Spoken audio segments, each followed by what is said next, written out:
Ahojte, vítajte na našom ďalšom Lead podcaste. Dneska tu máme ďalšieho hostia, nášho klienta. Je to spoločnosť Porter, ktorá sa venuje profesionálnym prekladom, takže je to zase trošku taká iná téma. Takže by som chcela privítať Jozefa. Dobrý deň. Chcela som sa spýtať na začiatok takto, že by si nám skrátke predstavil vašu firmu Porter. Založili sme ju v 2005, čiže aktuálne sme na trhu nejakých 18 rokov. Poskytujeme profesionálne preklady približne do 35 jazykov. V našom portfóliu máme vyše 600 prekladateľov, profesionálnych a rodinných hovorcov a to nám vlastne umožňuje pokrývať akýkoľvek trhový segment. Čiže zameriavame sa hlavne na preklady technických materiálov, právnych textov, veľa prekladáme lokalizácie web stránok, e-commerce preklady a podobne. Ako si sa ty dostal k takémuto podnikaniu? Alebo proste, že bavilo ťa to ešte predtým, kedysi? Nie, to bolo úplne náhodou a na vysokej škole nevedel som, čo mám robiť, alebo čo budem robiť, čo chcem robiť. A prišli za mnou kanadskí kamaráti a hovoria mi, že počúvaj ma, že robíme jazykovú výučbu pre nejakú jazykovú školu, ktorí nám ale nedobre platia, že čo keby si spravil živnosť a keď nám zoženieš lepšiu robotu, ideme k tebe. No tak, že som prečítal nejaké materiály k tomu, zriadil som živnosť, no a začal som chodiť od dverí k dverám. A prešiel som si všetkými nejakými stupienkami od obchodiáka cez nejakých telefonistov, cez marketéra a tak ďalej. A vytvorili sme nejakú prvú web stránku. Začali chodiť dopyty, začalo sa to celkom rozbiehať a potom jedného dňa sa nám ozvali z jedného veľkého autoservisu alebo autocentra predajne aut, že či by sme pre nich nerobili preklady autodokumentov. No a tam sa to celé rozbehlo. To boli obrovské dávky dokumentácie a tam sme vlastne zistili, že tie preklady sú ďaleko lepšie ako tá jazyková výučba a začali sme sa zameriavať teda hlavne na tú jazykovú výučbu, teda na tie preklady. Takže začali ste jazykovú výučbu, že normálne ste akože vyučovali, hej? Áno, takto sme vyučovali. Dokonca tak som si aj manželku našiel. Nemal som lektorov, mal som nejaký dotazníček, notesík, do ktorého som si manuálne písal. A tedy boli ešte tie prvé telefóny veľké, tak mal som nejakú svoju Nokiu a chodil som teda od dverám k dverám, hlavne po vysokých školách a zháňal som tam teda, že či by niekto so mnou chcel spolupracovať, nejakí lektori. No a zaklopal som takto na jednu dvere a tam bola moja manželka, budúca teda. To je milé. A s akými jazykmi ste začínali v tej dobe? Začínali sme hlavne s angličtinou, a potom sa pridružila nemčina, no a neskôr španielčina a tak ďalej, ale prioritne teda tú angličtinu a nemčinu. No a ako teraz vyzerá tá vaša firma? Hej? Že takto to nejak začalo a teraz vlastne sa prioritne čomu venujete? No teraz sa venujeme čisto prekladom a jazykovú výučbu robíme len veľmi okrajovo. Zaoberá sa ňou moja manželka, teda ktorá je tiež spolupartnerkou spoločnosti. No a my sa tu venujeme teda čisto prekladom, máme klientov prakticky z celého sveta. Takže venujete sa čisto teraz prekladom. A aký je taký váš klient, hej, ktorý taký modelový? Ideálny klient je pre nás čo najväčší, čiže najlepšie je nejaká nadnárodná spoločnosť s veľkými objemami a zameranými hlavne na to, čo sa specializujeme, čiže právo, technika, nejaká farmácia napríklad. Alebo potom nejaký veľký e-shop, ktorý potrebuje lokalizovať svoju web stránku a svoje produkty. To sú takí ideálni klienti. Dneska akože v tejto dobe technológií si dokážeme hodiť do Google nejaký preklad a nám to vypluje, akože veľa ľudí to aj využíva. Tak povedz nám, že aký je taký rozdiel a teda čo je dôležité v tej službe. Asi je to jasné, že to nie je kvalitné, hej, ale... Nedá sa úplne povedať, že nie je to kvalitné. Takto. Tie strojové preklady ušli veľkú cestu a v súčasnosti sú celkom dobré, si dovolím povedať. Ono to ale funguje tak, predsa len je to stroj na báze nejakej umelej inteligencie, čiže asi všetci poznáme Google Translator alebo DeepL, to sú teraz také najštandardnejšie. A ten systém funguje takým nejakým spôsobom, že vie sa učiť sám. Čím viac textu do neho tí jednotliví užívateľia naplnia, tým viac sa vie z toho učiť. Čiže čím dlhšie bude na trhu alebo čím dlhšie bude fungovať, tým bude lepší. On nevie sám identifikovať alebo pochopiť ten text, čiže funguje to tak, že vy tam dáte nejaký text, zadáte, ten stroj si ho premení do svojho programovacieho jazyka, tam si ho celý vie identifikovať, rozložiť si ho na drobné, to znamená od nejakých vetných štruktúr po štilistiku, gramatiku, snaží sa pochopiť kontext a na základe tých algoritmov, ktoré má, tak dá von nejaký výstup v podobe prekladu. Ten preklad niekedy je výborný, že človek je až prekvapený, inokedy je to úplná hlúposť. Je to vlastne ovplyvnené tým, do akej miery je ten text, ktorý tam vkladáme, zložitý, komplexný, aká je tam odborná terminológia a podobne. Takže stále je dôležitý ten ľudský faktor aj v tejto oblasti? To je bez diskusie a stroj, teda aspoň zatiaľ, človeka neprekoná. Človek predsa len rozumie tomu kontextu a rozumie tým nuansám toho jazyka a tie profesionálne preklady robia profesionálni prekladatelia alebo rodení hovorcovia v tom jazyku, takže majú to vyštudované, sú s tým dobre oboznámení a hlavne je tam garancia toho, že dostanete presný a správny ten preklad, čo u toho strojového prekladu teda garantovať nie je možné. Uh-huh. Prečo by taký klient ako nemal šetriť na kvalite tej služby prekladateľskej, lebo v podstate aj on ide do nejakého rizika?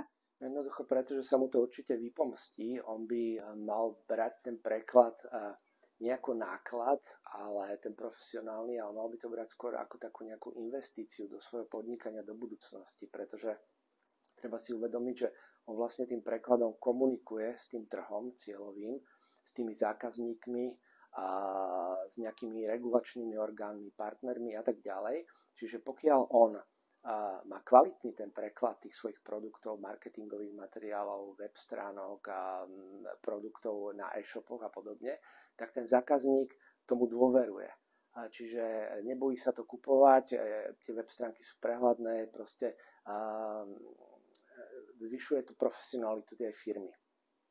Toto ma presne napadlo, tie web stránky, čiže normálne človek, keď má slovenskú web stránku, tak robíte aj toto, hej, že kompletne že vchádzate aj do toho vlastne prostredia tej web stránky, alebo oni vám to dajú ako nejaký väčšinou to funguje tak, že oni nám dajú nejaký výstup, nejaké typy súborov, ktoré my vlastne preložíme a potom následne oni si to importujú naspäť na tú svoju web stránku. Niektorí klienti to robia ešte to old way fashion, alebo jak sa toho povie.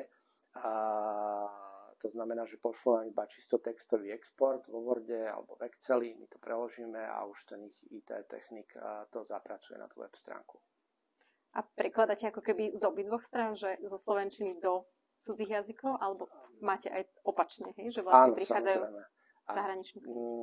Prichádzajú veľa, ako som povedal, že klientov máme prakticky po celom svete, takže bežne sa stáva, že nám píšu z Mexika, zo Španielska, neviem, z Portugalska a tak ďalej, z Indie. Napríklad máme klientov z Číny.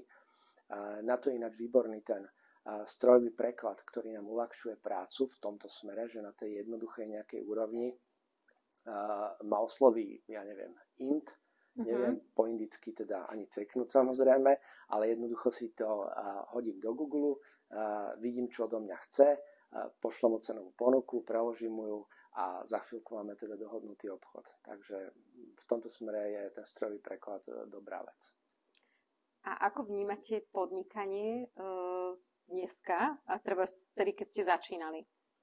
Že v čom je taký rozdiel? No tak ten rozdiel je výrazný a keď sme začínali a bola taká kľudnejšia doba, pomalšia, konkurencie teda bolo oveľa menej ako je teraz a neexistovali žiadne špecializované softvery, tie technológie, ktoré existujú teraz, čiže mal som mobil, e-mail, pomalý internet a nejakú jednoduchú web stránku a s tým som teda musel vedieť narábať. A teraz to je úžasné, lebo teraz tie technológie šli tak dopredu, že mám kvázi pomocníkov na čokoľvek, čo potrebujem. Viem jedným klikom poslať marketingový e-mail 1000 ľuďom, alebo viem skontrolovať 500 strán na preklepy za 5 sekúnd a podobne. Takže v tomto smere je to úžasné. Takže aj vo vašej práci využívate všetky tieto možné nástroje. Áno, presne tak. A nemáme ani inú možnosť, lebo pokiaľ chceme sa udržať nejak na trhu a vlastne ponúkať nejaké kvalitné služby, o ktoré záujem, tak človek musí držať ten trend a sledovať tie technologické nejaké pokroky a prispôsobovať sa im. Dobre, takže aby sme si to ešte tak zhrnuli, že čo sa týka tých jazykov, tak tam asi ich sú nejaké obmedzenia. Ešte mi raz povedz tie jazyky, v ktorých vy akože vyslovene pracujete.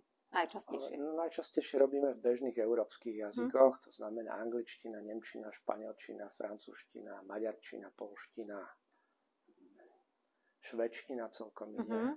A hlavne na technické dokumenty GAUTAM. A to je asi to najväčšie gros. Z toho máme 80% dopytu alebo 90%. No a potom zvyšok samozrejme sú tu aj exotické jazyky. Mali sme dopyt na preklad do jazyka Urdu a podobne. Neviem, čo je. To myslím, že jazykom Urdu Krováci hovoria niekde v Austrálii. A to vieme, že sa nachádzate v Bratislave, ale ešte to tak približ, že kde sa nachádzate, alebo kde za vami môžu klienti prísť, alebo teda ako funguje taký ten kontakt s klientom. Či prichádzajú priamo sem k vám, alebo je to vyslovene na onlineovej komunikácii? Aj. Veľa klientov, hlavne fyzické osoby, sem chodia osobne, alebo asistentky nejakých firiem, keďže poskytujeme aj úradné preklady. Tie úradné preklady, to je typ prekladu niečo podobné ako od notára, to znamená, že ľudia si to musia fyzicky prísť vyzdvihnúť alebo dostať do rúk, čiže buď im to posielané poštou, alebo si preto prídu osobne. Takže tak sa s nimi stretávame. Alebo nás jednoducho nájdu na internete. Nachádzame sa na Plynárenskej ulici v Bratislave, to je biznisová zóna, je to budova City Parku a nám to jednoducho zazvonia alebo zaklopú a povedia, že prišli s dopytom a my im spravíme teda ponuku a prípadne sa dohodneme. A ako vnímáš ty v tejto oblasti marketing alebo prácu v podstate nejakých marketérov? Že či to potrebujete, alebo vo vašom prípade je fakt úžasné, že ste toľko rokov na trhu, takže určite to meno si tvoríte hlavne vašimi službami určite? Áno, to je pravda, ale podľa mňa bez marketingu neexistuje firma. Vďaka marketingu získavame klientov a môžeme mať spätnú väzbu od klientov, čiže vieme tým pádom zlepšovať naše produkty a služby. A keď ideme na nejaký cudzí trh, tak vieme si spraviť prieskum marketingový, čiže ľahšie tam môžeme preniknúť. A bez reklamy to vôbec nejde. Bez reklamy proste o vás nikto nevie. To sami vidíme, keď sa nám vypne náhodou reklama online, čo nám beží, tak ten, kde sme skončili. Povedz nám ešte ty, ako odborník, že čo sú to tie úradné preklady? Takže úradné preklady sa používajú v úradnom styku. Pre divákov pre zjednodušenie vyzerajú ako od notára. To znamená váš dokument, ktorý máte napríklad rodný list, úmrtný list, vysvedčenia, sobášne listy, autodokumenty, GAUTAM techničáky, faktúry. Tie sa zviažu spolu s tým prekladom, dajú sa tam pečiatky a apostily tých súdnych prekladateľov a ten človek to fyzicky musí dostať do rúk. A niekedy, ak majú tí klienti zistené, že im to úrady akceptujú, pretože hlavne v covide, keď nebola iná možnosť, tak úrady začali akceptovať aj skeny týchto prekladov, tak im to jednoducho naskenujeme, komfortne to dostanú do e-mailu, pošlu, nemusia nikam chodiť, nemusia nič robiť. Veľa ľudí nevie, že tie úradné preklady nemusia nosiť osobne. My to vieme zviazať so skenom alebo s notárskym fotokopiou, prípadne, že chcú, alebo s originálom, v tom prípade nám ich je treba doručiť, ale väčšinou nám to posielajú odfotené alebo naskenované jednoducho do e-mailu. My im pošleme k tomu cenovú ponuku, ak im tá cenová ponuka vyhovuje, dohodneme sa, preklad zrealizujeme a komfortne ho buď poštou alebo e-mailom dostanú naspäť. A máte takú skvelú službu, že preklad na 3 kliky sa to volá?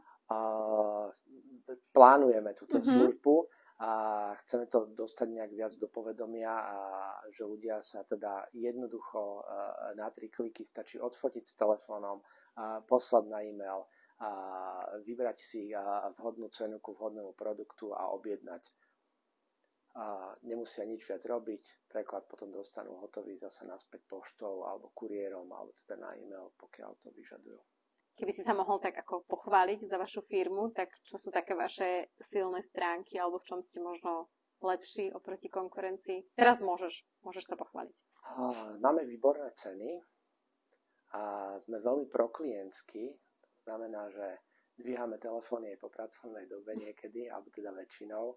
A snažíme sa klientom dať veci aj nad rámec toho, čo by sa malo bežne poskytovať. To znamená, klient mi zavolá, prosím vás, viete mi upraviť tento dokument graficky, za normálnych okolností si to firmy účtujú samozrejme, ale my im to niekedy spravíme zadarmo a takisto im posielame tie preklady poštou, čiže takéto nejaké benefity. Sme veľmi rýchli, vieme dodávať preklady aj do 24 hodín, čo veľa klientov víta, lebo hlavne ak sa jedná o dôležité dokumenty, ja neviem, idú prihlasovať auto, potrebujú techničák, majú dohodnutý termín, alebo sú chorí, majú lekárskú správu a potrebujú rýchlo niečo poriešiť, tak toto veľmi vítajú. A čo boli také kľúčové momenty v tom vašom podnikaní, ktoré vás posunuli ako keby vpred?